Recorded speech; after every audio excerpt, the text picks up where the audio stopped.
Assalamualaikum warahmatullahi wabarakatuh. Hai, apa kabar anak ibu? Hari ini ibu ingin mengajak kalian untuk belajar materi organ pernapasan hewan, pelajaran IPA kelas 5, tema 2, subtema 1. Seperti yang kita ketahui bahwa salah satu ciri makhluk hidup adalah bernapas. Untuk bernapas, makhluk hidup membutuhkan oksigen. Bernapas adalah menghirup oksigen dan mengeluarkan karbon dioksida dan uap air melalui alat pernapasan. Pada materi ini, kita akan belajar tentang organ pernapasan pada hewan, yakni hewan mamalia, burung, ikan, reptil, amfibi, cacing, dan serangga atau insekta. Yang pertama, kita akan belajar tentang organ pernapasan mamalia. Seperti yang kita ketahui, mamalia adalah jenis hewan yang menyusui anaknya.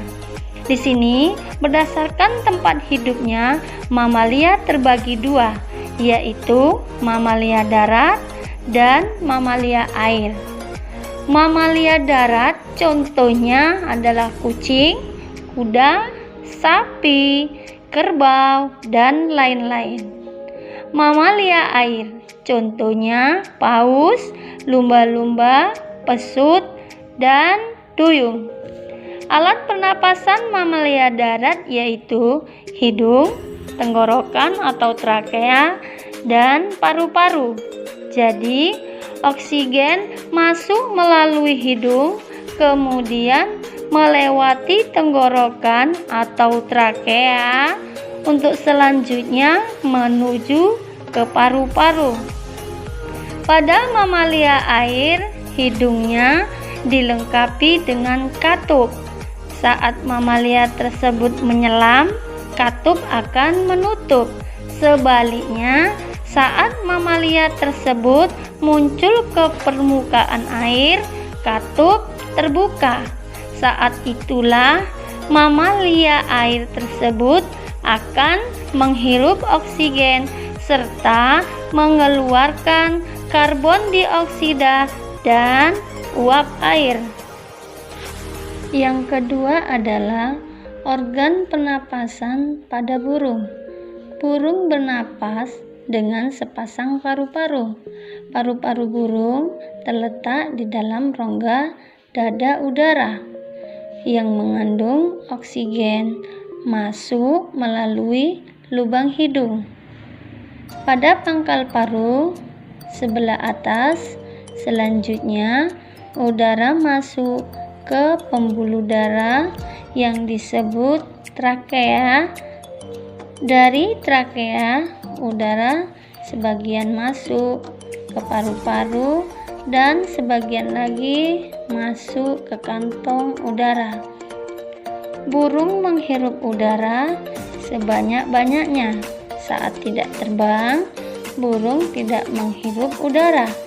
Udara diembuskan dari kantong udara ke paru-paru. Kantong udara burung berfungsi sebagai tempat penyimpanan udara. Saat tidak terbang, burung menghirup udara sebanyak-banyaknya. Udara yang dihirup itu kemudian disimpan dalam kantung udara. Saat terbang, burung tidak menghirup udara, melainkan mengambil dari kantong udara. Kantong udara juga membantu burung saat terbang, membantu mencegah hilangnya panas tubuh yang terlalu besar dan memperkeras suara. Yang ketiga adalah organ pernapasan ikan. Semua makhluk hidup, termasuk ikan, memerlukan oksigen supaya tetap hidup. Pengambilan oksigen ini melalui proses pernapasan yang melibatkan organ khusus, mirip saringan yang disebut insang. Insang berbentuk lembaran tipis, berwarna merah muda, dan selalu lembab.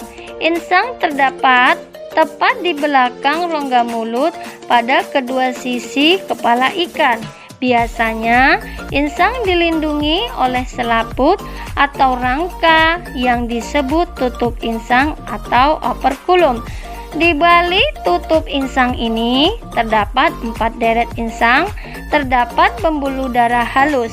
Pembuluh darah itu dapat menyerap oksigen yang terkandung dalam air dan melepaskan karbon dioksida dari darah.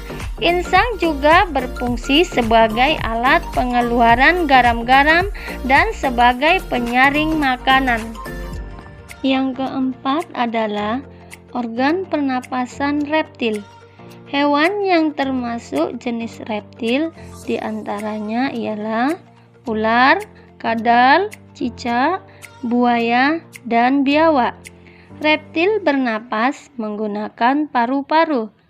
Udara masuk melalui hidung, lalu ke batang tenggorokan, lalu ke paru-paru. Paru-paru reptil terletak di dalam rongga dan dilindungi oleh tulang rusuk.